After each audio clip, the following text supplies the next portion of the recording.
Hello student, I am Sonam. Welcome back to my YouTube channel Apna Vidyalaya. आज के इस video में हम आप सभी को बताएंगे 2025 क्लास 10th साइंस का बिल्कुल वायरल पेपर बताने वाले हैं। ठीक है, जो आप सभी के 7 मार्च को, ठीक है, 100% बिल्कुल यही पेपर आने वाला है। यानी ऐसा ही पेपर इस बार आप सभी का आएगा क्लास 10th विज्ञान का। और ये जो पेपर है ना, बिल्कुल वायरल है और ऐसे ही पेपर आने वाले। और यहाँ पे हम आपको पूरे के पूरे आंसर के साथ बताएंगे।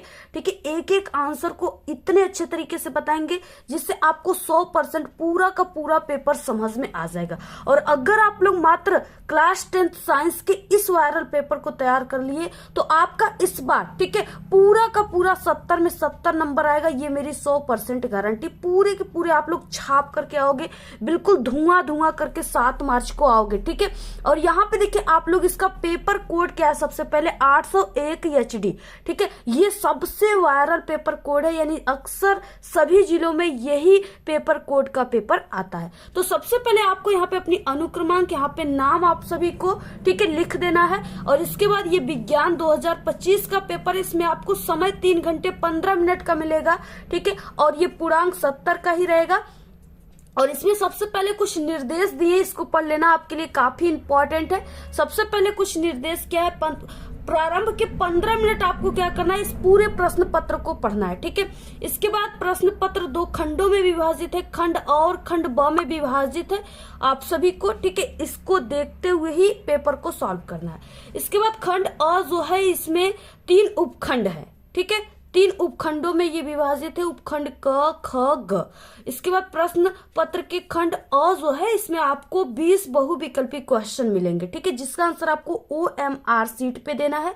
और ये 20 नंबर के रहेंगे, पर क्वेश्चन 1 नंबर के रहेंगे। इसके अलावा इसमें, ठीक है, वर्णनात्मक प्रश्न दिए हुए हैं इसमें। और इसके अलावा यानी आपका ये इसमें 3 खंड होते हैं। आपके फिजिक्स से आएंगे क्वेश्चन, ऑब्जेक्टिव और सब्जेक्टिव दोनों। ठीक है, और आपके फिजिक्स से, बायोलॉजी से, और इसके अलावा केमिस्ट्री से। यानी साइंस के 3 पार्ट है, तीनों पार्ट से क्वेश्चन आते हैं।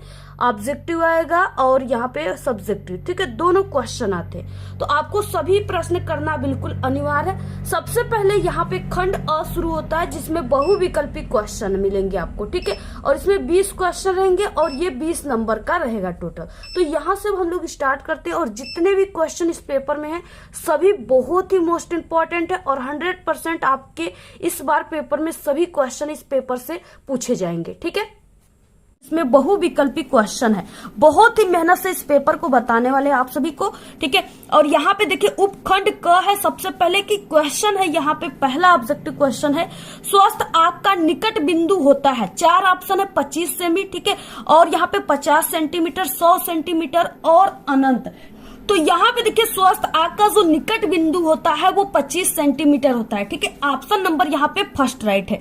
नेक्स्ट है यहाँ पे दूसरा क्वेश्चन, एक उत्तल दर्पण की फोकस दूरी 20 सेमी है, उसकी वक्रता त्रिज्या होगी। ठीक है, यानी यहाँ पे F बराबर जो है 20 सेमी दिया हुआ है और यहाँ पे R बराबर जो है क्वेश्चन मार्क। ठीक है, आप सभी लोग फॉर्मूला जानते हो कि क्या होता है, F बराबर होता है R/2। ठीक है, इसी पर आप लोग इसको रख दोगे, मान आ जाएगा। यहाँ पे F का मान दिया, R का मान नहीं दिया, इस सूत्र को पक्षांतर कर दीजिए आप लोग। ठीक है, तो यहाँ पे R बराबर, और ये जो है 2 भाग में है, तो ये R बराबर हम निकालेंगे तो ये 2 जो है इसके गुणे में हो जाएगा। ठीक है, तो यहाँ पे क्या हो जाएगा, R बराबर यहाँ पे हो जाएगा F × 2। ठीक है, तो यहाँ पे F का मान कितना है, यहाँ पे 20 दिया हुआ है और इंटू यहाँ पे 2।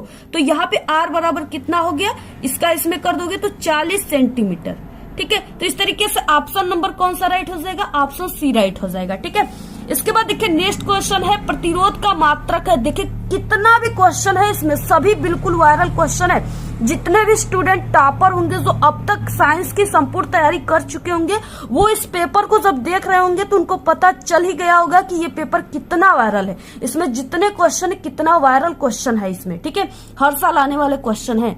तो प्रतिरोध का मात्रक है कूलाम, ओम, जूल, ओम, मीटर। ठीक है, प्रतिरोध का जो मात्रक होता है वो ओम होता है, जिसका इस तरह से उसको सिंबल है। ठीक है, आप लोग इस तरीके से नोट कर लीजिए। नेक्स्ट है, विद्युत धारा उत्पन्न करने की युक्ति को कहते हैं जनित्र कहते हैं, गैल्वेनोमीटर कहते हैं, अमीटर कहते हैं या मोटर कहते हैं। ठीक है, तो यहाँ पे उत्पन्न करने की, तो यहाँ पे जनित्र है, डायनेमो।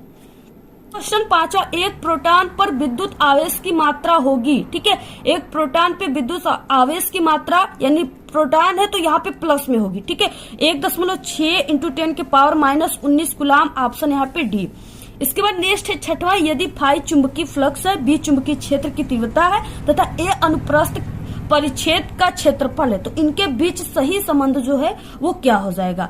तो यहाँ पे देखिए इनके बीच जो सही संबंध हो जाएगा वो बी बराबर क्या हो जाएगा, फाई बटे के ए। ठीक है, यानी चुंबकीय क्षेत्र बराबर चुंबकीय फ्लक्स बटे के चुंबकीय क्षेत्र। ठीक है, तो ऑप्शन यहाँ पे ए राइट है। नेक्स्ट है, उत्तल दर्पण से बनने वाले प्रतिबिंब की प्रकृति होती है। बहुत वायरल क्वेश्चन है।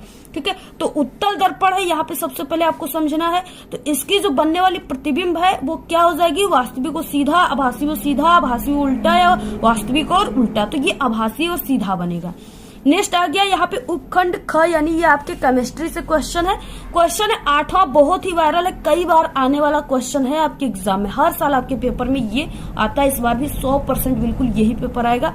शुद्ध जल का पीएच मान है 0, 1, 7, 14। ठीक है, तो शुद्ध जल का जो पीएच मान होता है वो 7 होता है, यानी कि ये उदासीन होता है। ठीक है, ऑप्शन नंबर यहाँ पे सी राइट है। नेक्स्ट 9 क्वेश्चन, निम्नलिखित में से कौन सी धातु साधारण ताप पे जल से अभिक्रिया करती है। यहाँ पे धातु पूछ रखा है। ठीक है, तो कौन सी वो धातु है, तो वो Na है, यानी सोडियम है। ऑप्शन यहाँ पे डी राइट है। प्रोपेनेन में क्रियात्मक समूह है। ठीक है, प्रोपेनेन या प्रोपेनल इसे कहा जा सकता है। ठीक है, तो इसमें जो क्रियात्मक समूह है वो यहाँ पे CHO है, इसको अल समूह कहा जाता है। ठीक है, और यहाँ पे प्रोपेनल है तो यहाँ पे CHO। वो प्रक्रिया जिसके कारण चांदी के ऊपर काली परत व तांबे के ऊपर हरी परत चढ़ जाती है क्या कहलाती है। ठीक है, तो वो संक्षारण कहलाती। ऑप्शन डी राइट है। नेक्स्ट है, सल्फर डाइऑक्साइड का जलीय विलयन होता है। सल्फर डाइऑक्साइड का जलीय विलयन अम्लीय होता है, क्षारीय, उदासीन या उभय धर्मी। ठीक है, तो वो अम्लीय होता है। निम्न में से कौन सी धातु अम्ल से हाइड्रोजन विस्थापित करती है। ठीक है, तो यहाँ पे क्या है, वो जिंक है, यानी Zn, इसको इस तरह से भी लिखा जा सकता है, Zn, जिंक। ठीक है, नेक्स्ट आ गया उपखंड है। ठीक है, पूरे के पूरे क्वेश्चन इसी पेपर में से आएंगे। हमारे जो 10 सेट है, 10 सेट की आपको हर एक सब्जेक्ट के 10 सेट पूरे के पूरे उत्तर के साथ बता देंगे। आप लोग सिर्फ उतना तैयार करके चले जाना, एग्जाम देने पूरे के पूरे आंसर छाप के आओगे आप लोग। पादक में जाइलम उत्तरदायी, बहुत वायरल क्वेश्चन है। ठीक है, तो जाइलम का जो कार्य होता है, ये जाइलम जो होता है, पादक मतलब कि पेड़ पौधे। ठीक है, पेड़ पौधे में जो जड़ें होते हैं उसमें जाइलम पाए जाते हैं, यानी ये छोटे छोटे धागे के नुमा होता है जिसमें छिद्र होता है, जिससे जल जो होता है वो सोर्स यानी पृथ्वी से पौधे के जो जड़ें होते हैं वो पानी को पत्ते तक पहुंचाते हैं। ठीक है, तो ये जाइलम का कार्य जो होता है वो जल का संवहन करना। ऑप्शन ए राइट है। नेक्स्ट है यहाँ पे, गर्म जल प्राप्त करने के लिए हम सौर जल तापक का उपयोग किस दिन नहीं करते हैं। ठीक है, किस दिन नहीं करते हैं, तो यहाँ पे बादलों वाले दिन, क्योंकि जो यहाँ पे सौर जल तापक है वो सूर्य से चलता है। ठीक है, धूप से चलता है, गर्म चीजों से चलता है। तो जिस दिन बादल रहेंगे आकाश में उस दिन थोड़ी ना वो करेगा। ठीक है, काम नहीं करेगा, तो इसलिए ऑप्शन यहाँ पे बी राइट है। नेक्स्ट 16, मस्तिष्क उत्तरदायी है। मस्तिष्क किसके लिए उत्तरदायी, देखिए सभी के लिए। ठीक है, सोचने के लिए भी है और यहाँ पे ये हृदय स्पंदन के लिए भी है, शरीर का संतुलन बनाने के लिए भी है, और इन सभी यानी इनमें से सभी के लिए है। 17 क्वेश्चन है, निम्न में से कौन सा एक मानव में मादा जनन तंत्र का भाग नहीं है। मादा जनन पूछा है। ठीक है, तो ये जो है शुक्रवाहिका, ये जो है ये पुरुषों में पाया जाता है, नर में पाया जाता है, ये मादा में नहीं पाया जाता है। ठीक है, तो ये मादा का यानी जनन तंत्र का भाग नहीं है। यकृत स्रावित करता है। ठीक है, यकृत जो है क्या स्रावित करता है, लार, जठर रस, पीत रस, अग्नाशय रस। ठीक है, तो यकृत जो है वो पीत रस का स्रावित करता है। ऑप्शन यहाँ पे सी राइट है। बहुत वायरल क्वेश्चन। इसके बाद 19 क्वेश्चन है, लसिका में नहीं पाए जाते हैं। ठीक है, क्या नहीं पाए जाते हैं, तो लसिका का जो रंग होता है वो सफेद होता है। ठीक है, सफेद क्यों होता है, क्योंकि इसमें लाल रुधिराणु नहीं पाए जाते हैं। ठीक है, इसलिए इसका रंग सफेद होता है। तो ऑप्शन ए राइट है। 20 क्वेश्चन है, मानव में भ्रूण को पोषण मिलता है, यानी कि जो मानव में, ठीक है, यानी जो गर्भाशय में, ठीक है, बच्चे पलते हैं माँ के, उनको कैसे उनकी विकास होता है। ठीक है, उनको भोजन कौन देता है, तो उनको भोजन जो है वो प्लेसेंटा देता है। ठीक है, ऑप्शन यहाँ पे बी राइट है। इसके बाद नेक्स्ट आ गया यहाँ पे खंड ब वर्णनात्मक प्रश्न में आ गया उपखंड क। सबसे पहले क्वेश्चन क्या है, बहुत ही वायरल क्वेश्चन है। स्वच्छ किरण आरेख के द्वारा एक अवतल दर्पण के सम्मुख स्थित वस्तु के प्रतिबिंब के निर्माण को प्रदर्शित कीजिए। जब वस्तु की स्थिति, ठीक है, 2 है यहाँ पे, दर्पण की वक्रता केंद्र पर है, तो यहाँ पे 4 नंबर का है। 2 नंबर आपको ये वाला आप लोग किरण आरेख दिखाओगे तो मिलेगा 2 नंबर, इस पे 4 नंबर का क्वेश्चन है, ठीक है। दर्पण के ध्रुव फोकस के मध्य हो, जब वस्तु की स्थिति यहाँ होगी तो कैसे किरण आरेख बनेगा, ये आप सभी को क्वेश्चन में पूछा है, ठीक है। तो चलिए किरण आरेख अब बनाते, कैसे आप सभी को बनाना है एग्जाम में, जिससे आपको पूरे के पूरे नंबर मिले, एक भी नंबर आपका न कटे। तो देखिए पहला क्या है यहाँ पे कि जब दर्पण की वक्रता केंद्र पर हो तब आपको कैसे बनाना है, ठीक है। और यहाँ पे सबसे पहले कि इस क्वेश्चन में अवतल दर्पण बोला है, ठीक है, यानी सभी क्रिया अवतल दर्पण पे ही कराई जाएगी। तो यहाँ पे देखिए सबसे पहले कि अवतल दर्पण जो कैसे बनता है, तो अवतल दर्पण इस तरह से बनता है और यहाँ पे इसको इस तरह से कलई किया जाता है, ठीक है, परावर्तन के लिए, अपवर्तन के लिए। अब यहाँ पे क्या है, जब यहाँ पे हमने मान लीजिए कि ये वक्रता केंद्र है, यहाँ पे क्या है, ये वक्रता केंद्र है, इस तरीके से यहाँ पे भी आप लोग लिख सकते हो वक्रता केंद्र।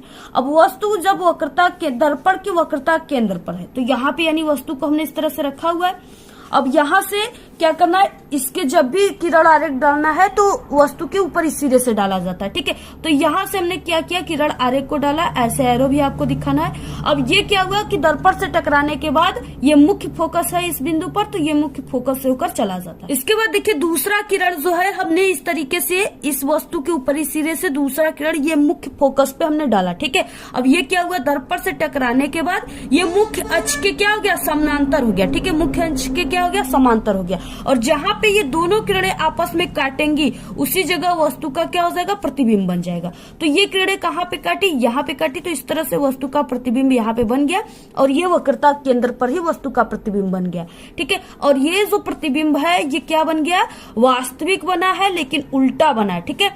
और ये बिंब के समान आकार का, यानी ये जितना बड़ा वस्तु था उसी आकार का उतना ही बड़ा प्रतिबिंब भी बना है, ठीक है। तो इस तरीके से हो गया पहला। और दूसरा क्या है, देखिए दर्पण के, जब वस्तु दर्पण के ध्रुव और फोकस के बीच रखा हो तब कैसे बनेगा प्रतिबिंब, ठीक है।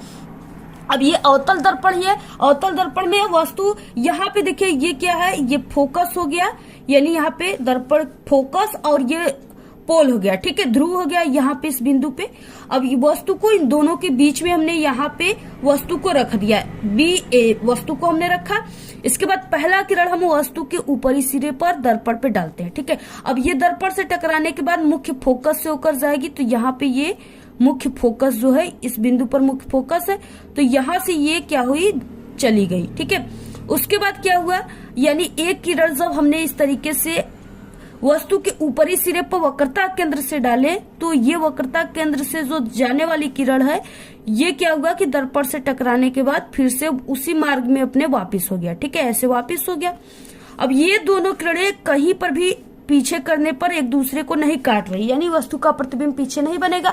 अब इस किरणों को जब हम यहाँ पे आगे बढ़ाते हैं ऐसे डैश डैश करके, तो ये जो है एक तरह से ये मिलती हुई प्रतीत हो रही है, ठीक है, यानी सिर्फ आभास किया जा रहा है कि हाँ ये दोनों किरणें जब आगे को बढ़ा रहे हैं तो ये कहीं ना कहीं मिल रही है। और उसी जगह वस्तु का प्रतिबिंब आभासी टाइप का बन रहा है, यानी लोग आभास कर रहे हैं कि हाँ वस्तु का प्रतिबिंब किरण मिल रही है तो जरूर कहीं ना कहीं बन रहा है। तो यहाँ पे क्या हुआ, वस्तु का प्रतिबिंब बन गया जो कि आभासी बना है, और जो वस्तु था उससे काफी बड़ा बना है, ठीक है, आभासी बना है और सीधा बना है। तो इस तरीके से आपको देखिए प्रतिबिंब जो है आभासी, सीधा एवं वस्तु से बड़ा बनेगा, ठीक है। आपको ये पूरा चीजें जितने भी है आप लोग इसको पूरा स्क्रीनशॉट ले लीजिए और इसे नोट कर लीजिएगा, ठीक है। दूसरा क्वेश्चन देखिए क्या है, लेंस के प्रथम फोकस और द्वितीय फोकस को परिभाषित कीजिए। एक वस्तु एक उत्तल लेंस के प्रकाशिक केंद्र से लेंस की फोकस दूरी की दोगुनी दूरी पर रखी है, तो उसके प्रतिबिंब निर्माण को किरण आरेख के द्वारा आपको प्रदर्शित करना है, यानी आपको सिर्फ इसका परिभाषा देना है और इसका आपको दोगुनी दूरी पर जब रखा गया है तो उसका प्रतिबिंब के किरण आरेख आप सभी को दिखाना है। ये भी 4 नंबर। सबसे पहले कि प्रथम फोकस और द्वितीय फोकस किसे कहते हैं, उसके बाद किरण आरेख है, ठीक है। जिस तरफ से प्रकाश लेंस में आपतित होता है या प्रवेश करता है यानी आता है, उस लेंस को प्रथम फोकस कहा जाता है, यानी इसको प्रथम फोकस कहा जाता है। पहले इसी जगह क्या होता है, यहाँ से जो प्रकाश की किरणें हैं वो आती हैं लेंस पे, ठीक है। और दोनों फोकस से अपवर्तन के बाद प्रकाश लेंस से जिस फोकस से बाहर आता है, यानी इस फोकस से क्या, इस फोकस से किरणें अंदर जा रही है। देखिए ये प्रथम फोकस है और F2 का मतलब ये द्वितीय फोकस है। और इस फोकस से क्या हो रहा है, यहाँ से वस्तु के ऊपरी सिरे से वस्तु, यहाँ पे प्रकाश की किरणें, ये जो लेंस है ये कौन सा लेंस है, ये उत्तल लेंस है, ठीक है। और इस लेंस में क्या हो रहा है, प्रवेश कर रहा है। अब जब यहाँ पे प्रवेश कर रहा है, ठीक है, अब तो ये हो गया प्रथम फोकस। अब इससे क्या हुआ है, इस लेंस से बाहर निकल जा रहा है, ये किरणें बाहर निकल रही है इधर, तो ये जो F2 है ये द्वितीय फोकस है। आपको समझ में आ गया, ठीक है। उसको बाहर फोकस से बाहर आता है उसे द्वितीय फोकस कहते हैं। इसके बाद देखिए किरण आरेख क्या है, जब वस्तु जो है कहाँ पे, प्रकाशिक केंद्र से लेंस की फोकस दूरी की दोगुनी दूरी पर रखी जाए और उत्तल लेंस में, ठीक है। और ये जो है ये उत्तल लेंस है, ये क्या है, उत्तल लेंस है। और मनुष्य का आंख जो है वो कौन सा लेंस है, आप लोग कमेंट करके बताइएगा, ठीक है। अरे कैसे देखा ना, जैसे यहाँ पे देखिए 2F1, ठीक है। और ये देखिए यहाँ पे ये प्रकाशिक केंद्र है, ठीक है। प्रकाशिक केंद्र से यहाँ पे फोकस दूरी के दोगुनी, यानी ये फोकस दूरी हो गया, ये टोटल फोकस दूरी है, इसके दोगुनी दूरी पर, यानी यहाँ पे F21, ठीक है। यहाँ पे वस्तु, ये एक वस्तु रखा गया है B और A, या A B आप लोग कोई भी मान सकते हो। अब इस पे दो किरणें डाले जाते हैं इसके ऊपरी सिरे से, तो एक किरण जब हमने यहाँ पे डाला तो ये क्या होगा, लेंस से, ठीक है, लेंस में जाने के बाद ये अपवर्तन के पश्चात ये कहाँ पे हो गया, द्वितीय फोकस जो है, ठीक है, F2, यानी द्वितीय फोकस से होकर चला जाता है। इसके बाद दूसरा किरण जब हम यहाँ पे डालते हैं, दूसरा किरण जब लेंस से आता है तो ये प्रकाशिक केंद्र से होते हुए, ठीक है, ये चला जाता है और फिर से उसी मार्ग में क्या होता है, वापस आ जाता है। तो इस तरीके से ये फिर से उसी मार्ग में वापस आ गया, जहां पे ये दोनों किरणें आपस में काटी उसी जगह वस्तु का प्रतिबिंब बन गया। तो इस बिंदु पर काटी, ठीक है। और यहाँ पे यानी अगर वस्तु को दोगुनी फोकस दूरी पर रखा जाएगा तो वस्तु की प्रतिबिंब भी दोगुनी फोकस दूरी के, ठीक है, बनेगा उस पर। तो यहाँ पे वस्तु का प्रतिबिंब बन गया, 2F2 पर बना है और ये उल्टा बना है, ठीक है। और उल्टा बना है और क्या है, ये प्रतिबिंब वास्तविक बना है, उल्टा बना है और वस्तु के आकार का ही बना है। एक तरह से जो आपको हम बताया ना, दर्पण में दर्पण की वक्रता केंद्र पर रखा जाएगा तो कैसे बनेगा, उसी टाइप का ये है, ये लेंस के बारे में बताया गया है। तो ऐसे ही आपको इसको पूरा आप लोग तैयार कर लीजिए, कंफर्म कर लीजिए, बिल्कुल यही क्वेश्चन सेम आएगा। ये सब क्वेश्चन आते हैं आपके पेपर में, ठीक है। ये नहीं आप लोग समझिए कि काफी सरल आ जाते हैं। और ये प्रकाशिक केंद्र वाला है, ठीक है, यानी कि ये जो अपवर्तन है और परावर्तन वाली चैप्टर है, इससे जरूर आपके एग्जाम में ऑब्जेक्टिव भी आएंगे और न्यूमेरिकल भी आता है और ऐसे किरण आरेख वाले क्वेश्चन भी आते हैं। तो देखिए तीसरा क्वेश्चन, घरों की वायरिंग के परिपथ में फ्यूज का क्या महत्व है, आवश्यक परिपथ आरेख बनाकर आपको समझाना है। अथवा करके एक सवाल दिया हुआ है, आप लोग को दोनों में से किसी एक को करना है, 4 नंबर का दोनों है, ठीक है। तो यहाँ पे सबसे पहले हम ये फर्स्ट वाले को आपको बता देते हैं। और देखिए घरों में वायरिंग के परिपथ में फ्यूज को आप सभी लोग जानते हो, ठीक है। फ्यूज जो होता है वो सभी के घरों में लगभग होता ही होगा। ये क्या करता है, जैसे लाइट कभी कम आता है, कभी बहुत तगड़ा आ जाता है ना, तो फ्यूज अगर लगा रहेगा, ठीक है, तो फ्यूज जो है वो बहुत ही नर्म लोहे का बना होता है, वो गलकर गिर जाता है जब लाइट तगड़ी आती है, ठीक है। जिससे आपके घरों में जितने भी उपकरण हैं, जैसे टेलीविजन हो गया, टीवी, ठीक है, और जैसे फ्रीज, कूलर, ये सब जो हो गए, ये सब अगर तगड़ी लाइट आएगा ना तो फ्यूज गल कर गिर जाता है, जिससे वो उपकरण जलने से बच जाते हैं, ठीक है। तो फ्यूज का यही महत्व होता है। अब तो यहाँ पे देखिए विद्युत परिपथ में फ्यूज एक सुरक्षा युक्ति के रूप में कार्य करता है, ठीक है। जब कभी घरों में बिजली की डोरी के दोनों तार विद्युत रोधी आवरण हट जाते हैं, यानी जो तार होता है उस पे काले कलर का जो एक परत चढ़ा होता है ना, प्लास्टिक का टाइप का, रबर टाइप का, तो वो जब हट जाता है, ठीक है, हट जाने के कारण एक दूसरे से छू जाते हैं, यानी दोनों एक प्लस माइनस वाले किरण, दोनों जो वो है तार है, वो अगर एक में सट जाएंगे तो साट कर जाता है। तो जब हट जाते हैं इसके ऊपर के आवरण, ठीक है, तो ये दोनों साट करने लगते हैं, तब क्या होता है, एक दूसरे से छू जाते हैं। अथवा बिजली के बहुत सारे उपकरण एक साथ प्रयोग में लाए जाते हैं, जैसे फ्रीज, कूलर हमने आपको बताया, तब परिपथ का विद्युत प्रतिरोध एकदम गिर जाता है, ठीक है। तब परिपथ में बहुत अधिक धारा बहती है, इससे इतनी अधिक ऊष्मा उत्पन्न होती है कि परिपथ के तारों में आग लग सकता है। कभी कभी किसी उपकरण की खराबी के कारण भी उसमें बहुत अधिक धारा आ जाती है, जिससे उपकरण जल सकता है। ठीक है, इस प्रकार के खतरों से बचने के लिए क्या है, विभिन्न परिपथों की वायरिंग में फ्यूज तार लगाए जाते हैं। ठीक है, अब देखिए जैसे यहाँ पे परिपथ आपको भी बनाना था किरण आरेख, तो किरण आरेख आपको कैसे बनाना है, यहाँ पे देखिए इस तरीके से क्या है, ऐसे परिपथ बनाना है और यहाँ पे एक जैसे यल है और एक एम, दो तार है। इस तार में यहाँ पे क्या है, यहाँ पे आपको फ्यूज लगाना है। ठीक है, इस तरीके से फ्यूज लगाया जाता है, बहुत ही नर्म लोहे का लगा हुआ है। और बाकी ये आपका उपकरण है, यानी यहाँ से पूरे घरों में लाइट जाता है। ठीक है, तार जाते हैं।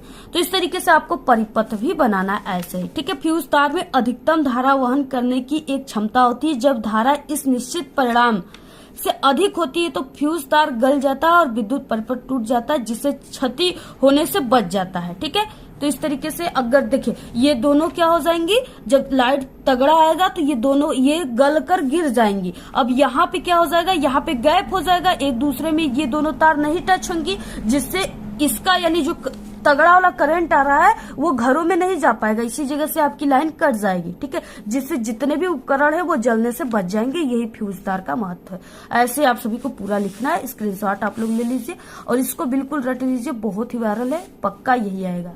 अब देखिए दोनों में से आपको किसी एक को ही करना। आप लोग इसका क्वेश्चन का आंसर लिख लीजिए, या आपको सवाल आता है अच्छे से तो आप लोग इस सवाल को लगा दीजिए। ठीक है, तो यहाँ पे देखिए हम आपको अथवा वाले भी क्वेश्चन का आंसर बता ही देते हैं। अब यहाँ पे क्या है, जितने भी स्टूडेंट न्यूमेरिकल सॉल्व करेंगे वो ठीक है इस तरीके से सॉल्व कर लीजिएगा, जिससे बहुत ही सरल है। ये दिया है 1500 वाट सामर्थ्य वाले एक विद्युत हीटर। ठीक है, सामर्थ्य दिया है यानी ये शक्ति का दिया हुआ है मान। ठीक है, शक्ति यानी पावर का मान 1500 दिया हुआ है और एक विद्युत हीटर को 250 वोल्ट यानी V का मान जो है वो 250 वोल्ट दिया हुआ है। विद्युत मेल से जोड़ा जाता है तो पहला है कि हीटर में प्रवाहित धारा I का मान ज्ञात करना है और R का मान प्रतिरोध आपको ज्ञात करना है, हीटर के तार का प्रतिरोध। ठीक है, अब देखिए फॉर्मूला क्या होता है, सबसे पहले जो सूत्र होता है वो P बराबर यानी शक्ति बराबर होता है वोल्ट इंटू धारा। अब यहाँ पे क्या है, हमें सबसे पहले की धारा ज्ञात करना है क्वेश्चन में, तो आप सभी को यहाँ पे क्या करना है, इस सूत्र को पक्षांतर कर देना है। ठीक है, अब यहाँ पे I बराबर हमें निकालना है, तो ये V जो है इधर आ जाएगा बराबर के, तो ये यहाँ पे ये P के बटे में हो जाएगा भाग में। ठीक है, तो I बराबर क्या हो गया यहाँ पे P बटे के V। अब जो भी मान है आप लोग रख दीजिए। I बराबर ठीक है P का मान 1500 है, 1500 रख दीजिए और यहाँ पे V का मान 250 है, 250 रख दीजिए। एक शून्य से एक शून्य मर गया। ठीक है, और यहाँ पे I बराबर जो है कितना आ जाएगा, यानी 25 6 का कितना होता है 150 होता है, तो यहाँ पे क्या हो जाएगा, यहाँ पे 6 एम्पियर।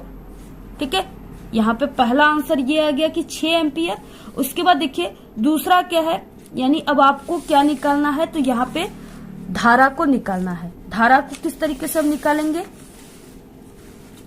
तो यहाँ पे देखिए सूत्र जो होता है R बराबर V का स्क्वायर बटे के P होता है। ठीक है, अब यहाँ पे क्या हो गया, यानी R का मान जो है हमें निकालना है, V का स्क्वायर यानी V का मान यहाँ पे 250 दिया है, इसको 2 बार रख देना है, तो यहाँ पे 250 इंटू 250 बटे P का मान जो था वो 1500 था। ठीक है, इस तरीके से 1500 था।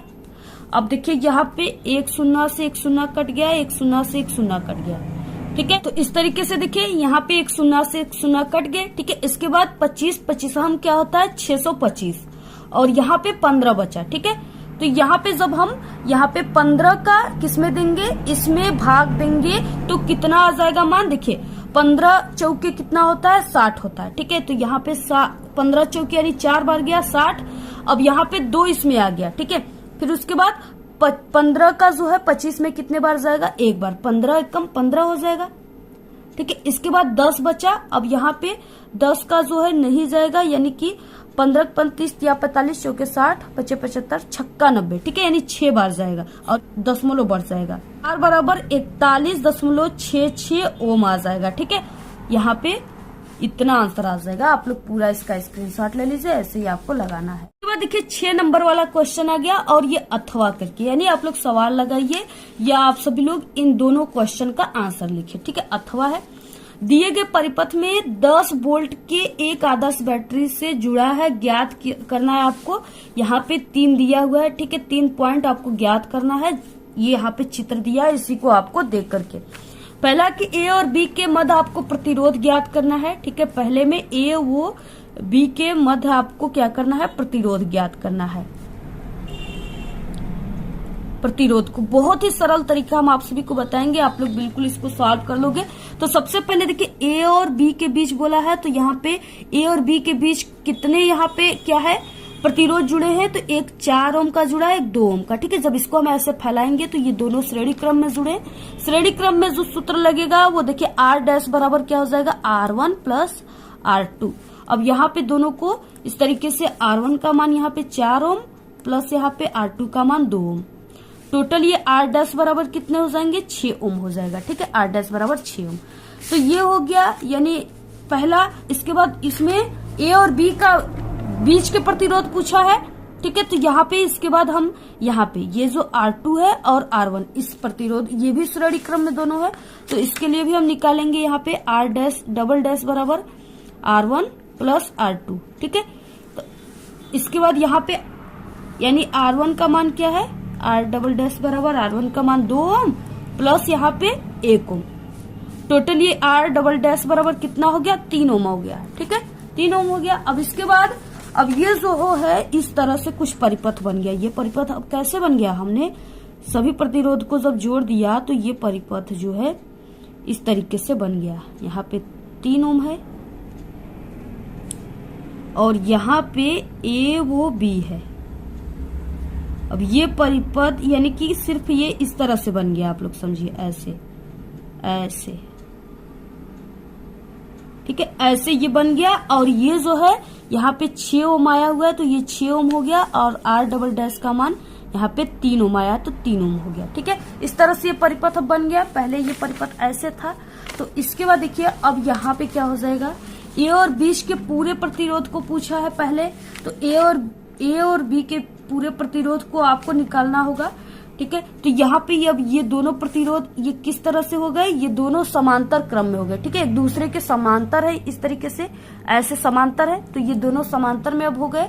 अब देखिए इसको कैसे आपको सॉल्व करना है। समांतर के लिए आपको सूत्र लगाना है, R डैश वो R डबल डैश, दोनों प्रतिरोध जो है समांतर क्रम में है, ठीक है, समांतर क्रम 60 में हम लिख रहे हैं, आप लोग लिख लीजिएगा।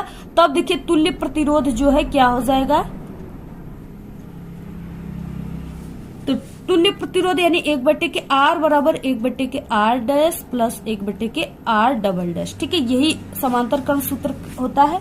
अब इस पे रख देना आपको 1/के R बराबर यानी 1/के R डैश का मान क्या था, यहाँ पे 1/R डैश का मान 6 ओम, तो यहाँ पे 6 प्लस यहाँ पे R डबल डैश का मान 3 ओम, तो यहाँ पे 1/के 3। तो यहाँ पे 1/R बराबर क्या हो जाएगा, यहाँ पे हम इसका 6 ले लेते हैं एलसीएम, ठीक है। और यहाँ पे 6 कम 6 प्लस 3 दूना के 6, तो यानी यहाँ पे 3/के 6, ठीक है, 3 एक कम 3, 3 दूना के 6, ठीक है। तो यहाँ पे R बराबर जो हो जाएगा वो 2 ओम आ जाएगा, R बराबर 2 ओम आ जाएगा, ठीक है। तो इस तरीके से ये 2 ओम आ गया। अब यहाँ पे क्या हो जाएगा, अब दूसरा क्वेश्चन में क्या बोला था, दूसरे पॉइंट में था कि आपको परिपथ में धारा ज्ञात करना है, कुल धारा ज्ञात करना है। तो सबसे पहले देखिए परिपथ में आपको कुल प्रतिरोध निकालना होगा, ठीक है, क्योंकि एक प्रतिरोध जो है यहाँ पे भी जुड़ा हुआ है, तो इसको आपको क्या पूरे प्रतिरोध को निकालना है। तो दूसरे में हो जाएगा परिपथ का कुल प्रतिरोध, ठीक है, कुल प्रतिरोध का तुल्य प्रतिरोध। तुल्य प्रतिरोध अब यहाँ पे क्या हो जाएगा, R, ठीक है, R इक्विलेट बराबर क्या हो जाएगा, R प्लस 3 ओम, यानी ये R जो हमने यहाँ पे जो 2 ओम निकाला है और उसके बाद 3 ओम का प्रतिरोध जो यहाँ पे जुड़ा है, तो यहाँ पे जो R निकाले हैं 2 है, तो यहाँ पे क्या हो जाएगा 2 ओम प्लस यहाँ पे 3 ओम। टोटल ये R इक्वलेट बराबर कितना आ गया, यहाँ पे 5 ओम, ठीक है, यानी कुल प्रतिरोध है 5 ओम है। अब इसके बाद देखिए परिपथ में धारा निकालना था, इसके बाद यहाँ पे हो गया परिपथ में धारा।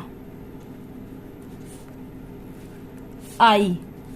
ठीक है, तो यहाँ पे देखिए सूत्र क्या हो जाएगा, परिपथ में धारा आई बराबर, यानी आई बराबर क्या हो गया, V बटे के R इक्वल है। ठीक है, तो यहाँ पे क्या हो गया, I बराबर धारा बराबर V का मान जो है, यानी V का मान कितना है, तो यहाँ पे V का मान हमें ज्ञात करना है। अब देखिए यहाँ पे V का मान जो है कितना है, 10 वोल्ट दिया हुआ है V का मान, वोल्ट का मान, तो यहाँ पे 10 रखना है और बटे के यहाँ पे R इक्वल जो है 5 आया है निकल कर, तो यहाँ पे क्या हो जाएगा, ठीक है, यहाँ पे 5 हो जाएगा। तो I का मान कितना हो गया, यहाँ से I का मान 2 एम्पियर हो गया। ठीक है, I का मान 2 एम्पियर हो गया। अब इसके बाद तीसरा क्वेश्चन में क्या है कि A और B के मध्य आपको विभवांतर ज्ञात करना है, यानी V का मान ज्ञात करना है।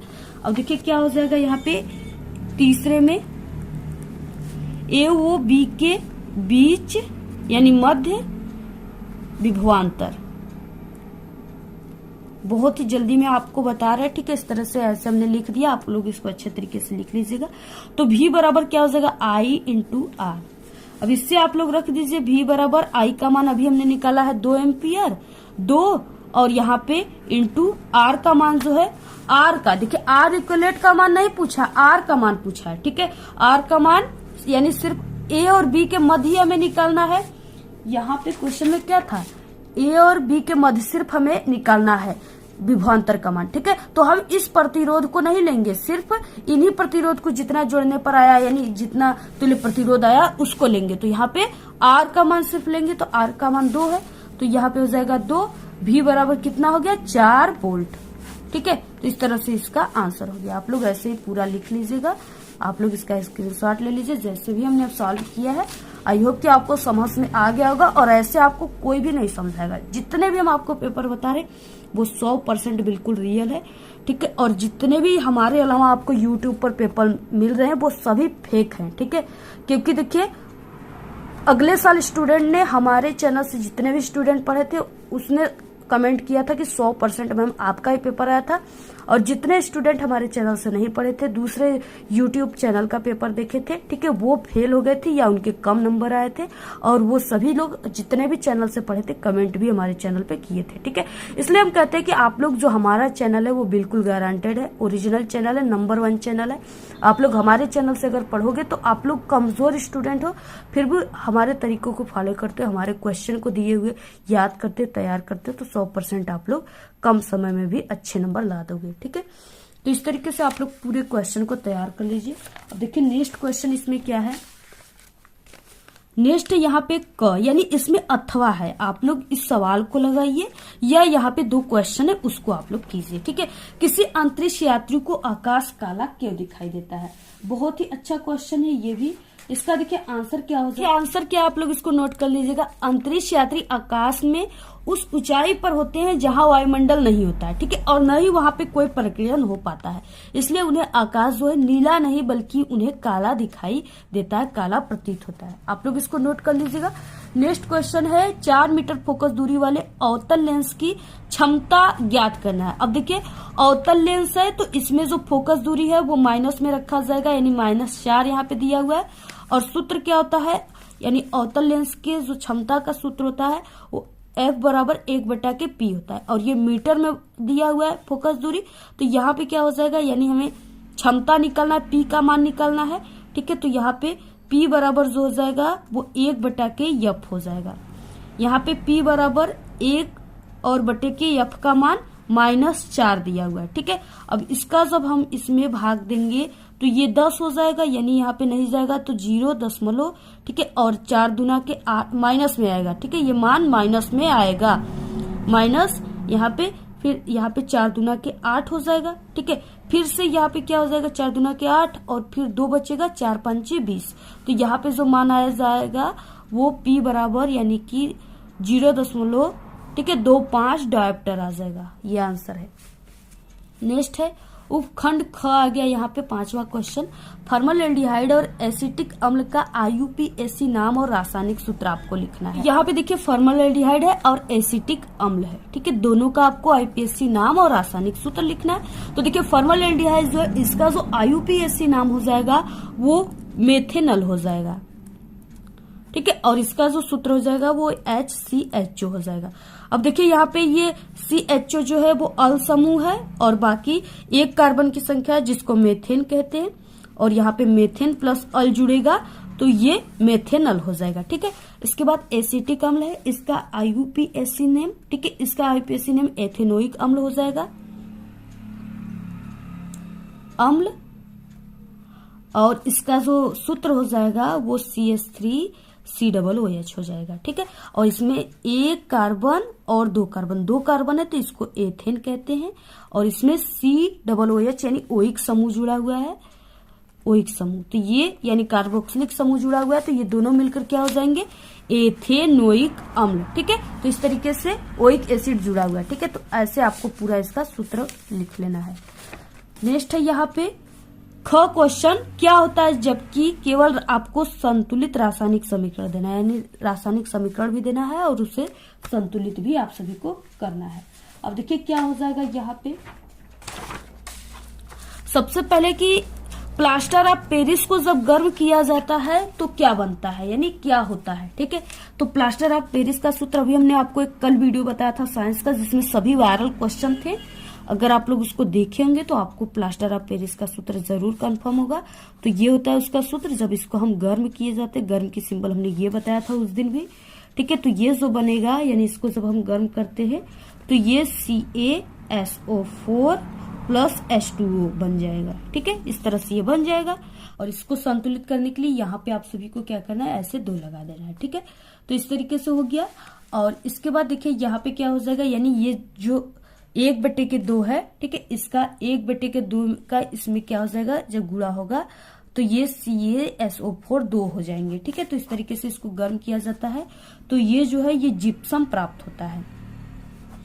और इसके बाद नेक्स्ट है इसमें कि खाने के सोडा को जब गर्म किया जाता है तो क्या बनता है, तो खाने का सोडा का सूत्र जो होता है वो NaHCO3 होता है। जब इसको गर्म किया जाता है तो ये Na2CO3 यानी कि सोडियम कार्बोनेट और प्लस H2O प्लस CO2 प्राप्त होता है। और यहाँ पे Na2 लिखे हमने, यानी सोडियम की संख्या 2 है, तो आपको इधर 2 लगा देना है, बाकी ऐसे ही सेम रन करना है। ठीक है, इस नेक्स्ट क्वेश्चन है, देखिए इतने मेहनत से बता रहे हैं आपको, आप लोग जरूर लाइक कीजिएगा। ठीक है, वीडियो को और अपने सभी दोस्तों में भी शेयर कीजिएगा। खनिज तथा अयस्क की परिभाषा देना और आपको उदाहरण देना है, ये 4 नंबर का क्वेश्चन है।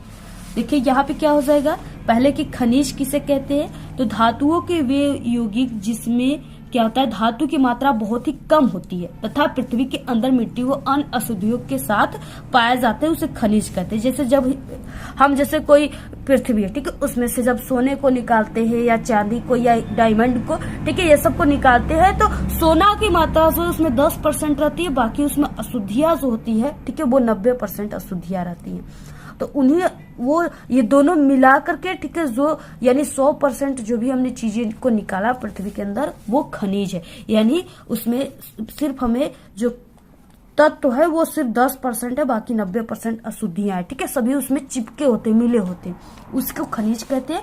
और जब खनिज से धातु को शुद्ध रूप में प्राप्त करना है कठिन है। ठीक है, इसको कठिन कई तरह से सांद्रण के द्वारा इसको प्राप्त किया जाता है, इसमें से सोना को अलग किया जाता है। उदाहरण जैसे अभ्रक है, ठीक है, और फेल्सपार है, लिमोनाइट है, आदि है। अब और यहाँ पे अयस्क क्या है, अब देखिए जब हम इस अशुद्धियों को निकाल कर अलग कर देते हैं और जो भी कीमती चीजें उसे अलग कर लेते हैं, ठीक है, तो जो कीमती चीजें है उसे अयस्क कहते हैं। धातुएं के वे यौगिक जिनमें धातु की पर्याप्त मात्रा होती है अयस्क कहलाता है। ठीक है, यानी धातु की पर्याप्त मात्रा होती है, अशुद्धियों की नहीं होती, उसे अयस्क कहते हैं। और अयस्क से धातुओं को शुद्ध रूप में आसानी से प्राप्त किया जा सकता है। ठीक है, उदाहरण हो जाएगा एल्यूमिनियम के अयस्क, और यहाँ पे कार्योलाइट, और यहाँ पे बॉक्साइट, एल्यूमिनाइट। ठीक है, एल्यूमिनाइट। इस तरीके से आपको पूरा ऐसे तैयार कर लेना है। 7वां क्वेश्चन है, निम्न पर आपको संक्षिप्त टिप्पणी लिखना है। ठीक है, संतृप्त तथा असंतृप्त हाइड्रोकार्बन यानी कार्बनिक यौगिक, सजाती श्रेणी, साबुन तथा अपमार्जक की निर्मल अभिक्रिया। ठीक है, ये कितने नंबर का है, यानी यहाँ पे ये 5 नंबर के है टोटल, और उसके बाद इसके अथवा करके यहाँ पे 4 नंबर, यानी ये 4 नंबर का 4 नंबर अथवा करके दिया हुआ है। ठीक है, तो आप लोग देखिए ये वाले क्वेश्चन के सभी आंसर को हमने बता चुका है। आप लोग हमारे साइंस के पेपर हमने बताया हुआ है। ठीक है, एक वायरल पेपर 2-3 सेट हम बता चुके, तो उस पेपर में आप लोग देखोगे, उस पेपर को भी तैयार कर लीजिए, सभी वायरल है, तो उसमें आप लोग देखोगे तो ये सभी का आंसर हमने बताया, वहां से तैयार कर लीजिएगा। बाकी आपको दोनों में से किसी एक को ही करना है, तो यहाँ पे हम आपको अथवे वाला क्वेश्चन का आंसर आपको बता ही दे। यहाँ पे है कि एथेनोइक अम्ल की निम्नलिखित अभिक्रियाएं लिखी, यानी एथेनोइक अम्ल से आपको एस्टीकरण प्राप्त करना है, ठीक है, यानी एथेनोइक अम्ल से आपको एस्टीकरण प्राप्त करना है, और यहाँ पे NaOH के साथ इसका अभिक्रिया कराना है, और NaHCO3 के साथ आपको इसका अभिक्रिया करना है, इसके बाद Na2CO3 के साथ अभिक्रिया कराना है, ठीक है। और इस एथेनोइक से आपको सबसे पहले कि एस्टीकरण अभिक्रिया कराना है, ठीक है। तो यहाँ पे देखिए क्या हो जाएगा, सबसे पहले CH3COOH, ये एथेनोइक का सूत्र है अम्ल का, ठीक है। और प्लस यहाँ पे हो जाएगा, यानी इसका जो रिएक्शन हम कराएंगे वो किससे करा रहे हैं, तो यहाँ पे CH3CH2OH, यानी ये हम अल्कोहल से इसका रिएक्शन करा रहे हैं, ठीक है। और क्योंकि हमें यहाँ पे सिर्फ ये रिएक्शन करने के लिए नहीं बोला, सिर्फ एथेनोइक, ठीक है, और यहाँ पे एथेनोइक है, और इसमें किससे कराना ये नहीं बोला गया है, आपको एस्टीकरण प्राप्त करना ये बोला गया है, ठीक है। तो अब हमें किससे रिएक्शन कराना है, जिससे हमें एस्टीकरण का जो सूत्र था वो यहाँ पे, इसको आप लोग इस तरीके से भी लिख सकते हो, CH3COOC2H5, ठीक है, ये चीजें हमें प्राप्त हो। तो यहाँ पे आपको एल्कोहल को आप लोग C2H5OH ऐसे भी लिख सकते हो, ठीक है। तो यहाँ पे देखिए, यहाँ से हम जल को निकाल देंगे, यानी ये चीजें दो, ये H और यहाँ से OH, ये दोनों निकल जाएंगे। बाकी जो चीजें बचा आप लोग उसको लिख दोगे, जैसे CH3, ठीक है, और यहाँ पे इसको इस तरह से लिख सकते हैं CH3COOH, और इसके बाद यहाँ पे इसको C2H5, ठीक है, ऐसे लिख सकते हैं। और ये OH जो है वो H के साथ प्लस H2O के रूप में निकल गया। तो ये जो प्राप्त हुआ ये एस्टर प्राप्त हुआ, ठीक है, इस अभिक्रिया को एस्टीकरण कहते हैं। नेक्स्ट है NaOH के साथ, यानी एथेनोइक अम्ल का अभिक्रिया NaOH के साथ हम जब कराते हैं तो क्या बनता है, तो यहाँ पे प्लस NaOH, ठीक है, इसका रिएक्शन जब हम कराते हैं तो ये हमें क्या प्राप्त होता है, यहाँ से H2O निकाल दीजिए, बाकी जो चीजें बचा है उसको आप लोग लिख दीजिए, ठीक है। तो यहाँ पे हमारे पास क्या क्या बचे, CH3COO, ठीक है, और Na यानी सोडियम एसीटेट प्लस यहाँ पे H2O, इस तरीके से आपको लिख देना है, ठीक है। बाकी सभी संतुलित भी है यहाँ पे। नेक्स्ट है, यहाँ पे नेक्स्ट क्वेश्चन में क्या है, यहाँ पे रिएक्शन किसका किसका कराना है, यानी बेकिंग सोडा NaCO3 के साथ आपको एथेनोइक का रिएक्शन कराना है। CH3 एथेनोइक का सूत्र जो है, ठीक है, OH, और इसके बाद किससे कराना है, NaHCO3 से कराना है। जब इससे कराते हैं तो इसमें से भी आप लोग, ठीक है, किसको निकाल दीजिए, यहाँ पे क्या प्राप्त हो जाएगा, यहाँ पे CH3, ठीक है, और यहाँ पे COOH, यानी आपको ये COO को लिखना ही है, ठीक है। बाकी यहाँ पे सोडियम प्राप्त हो गया, यानी कि CH3COO Na, और यहाँ से यानी CO3 है तो इसको हम कैसे लिख सकते हैं, यानी CO2 लिख सकते हैं। तो यहाँ से एक हमें ऑक्सीजन बच गया, क्योंकि हमने 2 ही ऑक्सीजन का यहाँ पे यूज किया है, तो एक ऑक्सीजन जब यहाँ पे बच गया, और यहाँ पे क्या बचा है, यहाँ पे इस तरीके से ये बचा है, H बचा हुआ है, ठीक है, H यहाँ पे बचा है, H एक ठो यहाँ पे बचा है, एक ऑक्सीजन यहाँ पे बचा है, तो यहाँ पे प्लस H2O निकल गया। और इसके बाद नेक्स्ट क्या है, नेक्स्ट आपको किससे कराना है, तो Na2CO3 के साथ आपको एथेनोइक अम्ल का रिएक्शन कराना है, CH3COOH प्लस Na2CO3, इसके साथ रिएक्शन कराएंगे तो ये क्या क्या बनेंगे, तो CH3, सबसे पहले कि आपको वही लिखना है, CH3COO Na, ठीक है, प्लस H2O और प्लस CO2, ठीक है। और यहाँ पे क्या है, CH3, यानी कि यहाँ पे 2 सोडियम की संख्या 2 है, तो यहाँ पे आप सभी को सोडियम की संख्या 2 यहाँ पे भी करना होगा, तो यहाँ पे आप लोग 2 लगा दीजिए। और बाकी अगर हमने यहाँ पे 2 लगा दिया तो CH3COOH का भी संख्या 2 हो गया, तो यहाँ पे आप लोग 2 लगा दीजिए, ठीक है। तो इस तरीके से ये पूरा संतुलित हो गया, और आपको ऐसे ही पूरा रिएक्शन करना है। उपखंड ग आ गया। ठीक है, उपखंड ग में क्या है, 8वां क्वेश्चन है, स्वपोषी पोषण के लिए आवश्यक परिस्थितियों कौन सी है और उनके अंतिम उत्पाद क्या है, यानी अंतिम में क्या प्राप्त होता है। तो ग्लूकोज प्राप्त होता है। और आपको देखिए कैसे लगाना है, यहाँ पे पौधे स्वपोषी कहलाते हैं क्योंकि वो अपना भोजन खुद से बना लेते हैं, और क्योंकि प्रकाश संश्लेषण क्रिया के द्वारा वो अपना भोजन स्वयं बनाते हैं। प्रकाश संश्लेषण के लिए आवश्यक परिस्थितियां क्या है, यानी उनको भोजन बनाने के लिए क्या क्या आवश्यकता पड़ता है। तो क्लोरोफिल पड़ता है, जो कि हरे पौधे, ठीक है, पौधे के हरे भाग में क्लोरोफिल होते हैं, यानी उनके पत्तियों में क्लोरोफिल, जिसे परागीण कहा जाता है, पाया जाता है, जो कि ऊर्जा को अवशोषित करता है, यानी सूर्य के प्रकाश को लेता है, सूर्य का प्रकाश उसको चाहता है। ठीक है, कार्बन डाइऑक्साइड चाहता है, जो कि यानी कि जीवधारियों के द्वारा उन्हें दिया जाता है, वायुमंडल से लेते हैं।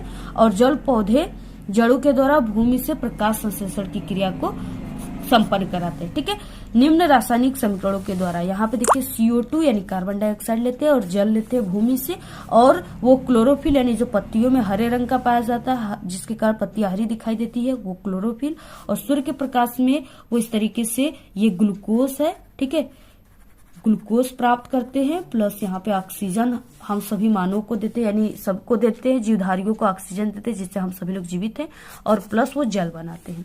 तो ऐसे आपको रिएक्शन भी करना है। कार्बोहाइड्रेट यानी ग्लूकोज, ऑक्सीजन, ठीक है, जल, ये सब क्या होता है, अंतिम उत्पाद में प्राप्त होता है। आप लोग इसका ऐसे ही लिखिएगा। बहुत वायरल क्वेश्चन है, बहुत। मानव में भीषण के कार्यों का आपको उल्लेख करना है, 2 नंबर का क्वेश्चन है। तो यहाँ पे देखिए क्या हो जाएगा, मानव के शरीर में भीषण संख्याओं में 2 होते हैं। ठीक है, जो शरीर के बाहर त्वचा की एक थैली भीषण कोश में स्थित होते हैं। भीषण के निम्नलिखित कार्य, भीषण में जो है शुक्राणु होते हैं, स्पर्म होते हैं, जो लैंगिक जनन की क्रिया में सक्रिय भाग लेकर भावी पीढ़ी को जन्म देने में सहायक होते हैं। ठीक है, टेस्टोस्टेरोन, ठीक है, नामक हार्मोन उत्पन्न होता है, जो मानव शरीर में द्वितीयक जनन लक्षणों को स्थापित करने के लिए उत्तरदायी होता है। तो इस तरीके से भीषण का कार्य है, आप लोग इसको ऐसे ही लिख लीजिएगा।